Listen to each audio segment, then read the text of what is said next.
Hello everyone, this is Chad Reis from CVI 2023. I'm really privileged to be with the SKY President, Dr. George Dangas, to talk about endovascular intervention from the SKY perspective. Dr. Dangas, nice to be with you.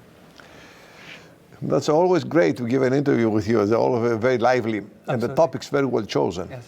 Well, let's first of all talk a little bit about what SKY is. Mm-hmm. SKY is a society that is not driven by any specific specialty from the get-go. It's founded by Dr. Judkins and Dr. Soames, a radiologist and a cardiologist that were performing angiographic procedures. Mm-hmm. It started up as a society for cardiac angiography. It then evolved into cardiovascular angiography and interventions because the field keeps increasing. Mm-hmm. And it's open and very happy to include any specialty that is doing such procedures, mm-hmm. inclusive of, obviously, interventional radiology, cardiology, with proper training, inclusive vascular surgeries, particularly after they get up to speed and included endovascular interventions in their practices, and even lately including many special track doctors, such as, for example, heart surgeons who are performing a lot of transcatheter angiographic-based valve interventions. Mm-hmm.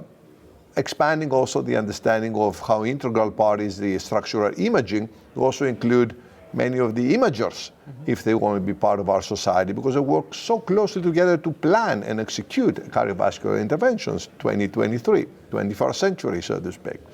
And also including any other specialty that may come up that includes that. Mm-hmm. And I think there's some discussions in this great meeting regarding cardiovascular interventions in cancer patients. We're talking about now interventional cardio-oncology, perhaps. I don't know. We'll see how that goes. But again, it is SKY 21st century, inclusive of any specialty doctors that are in this discipline of procedures. So this is, as you said, this is very inclusive and expanding and dynamic society. But also what SKY has been doing, also publishing kind of white papers and guidelines to physicians practicing in the field. This is true. And particularly with endovascular procedures, there is a paper, a well-constructed paper on appropriateness criteria of endovascular procedures from a panel of the society, and already at the time frame that should be resonated with people to know about, is 6 years old already, and we're looking into its regular update, and includes a set of recommendations and panel suggestions, and a relevant, as you know, classic table, as those appropriateness criteria are for, in order to see where the possible procedure you're about to perform fits, or what exactly else you need to substantiate your procedures and all that. And again, all our members, as well as the non-members who wish to perform procedures in these patients, are welcome to utilize this material.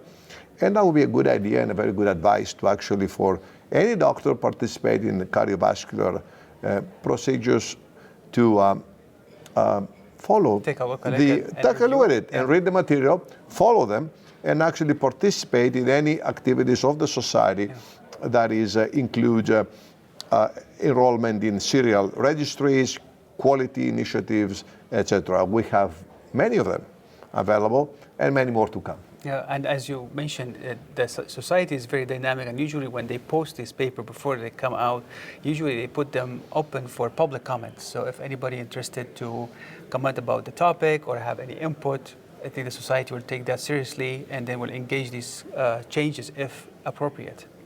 Oh, absolutely. This is our team practice, to be a very, very wide tent, very open and welcoming to even neighboring societies of any other specialties or any other procedure. May have some similar patients or even often neighboring interest patients to also participate and collaborate in the development of the papers, and hopefully then participate also in the downstream publication of those papers and publicizing of those papers, because we really ultimately any paper, any appropriateness criteria or any other recommendation is not there to stay in PubMed. Absolutely. It is there to be utilized by the doctors who practice this type of medicine. Yeah. Well, Dr. Dangas, thank you so much for joining us today and for enlightening us about the very important guidelines that comes from SKY, not only in the cardiac intervention, but also in the endovascular space.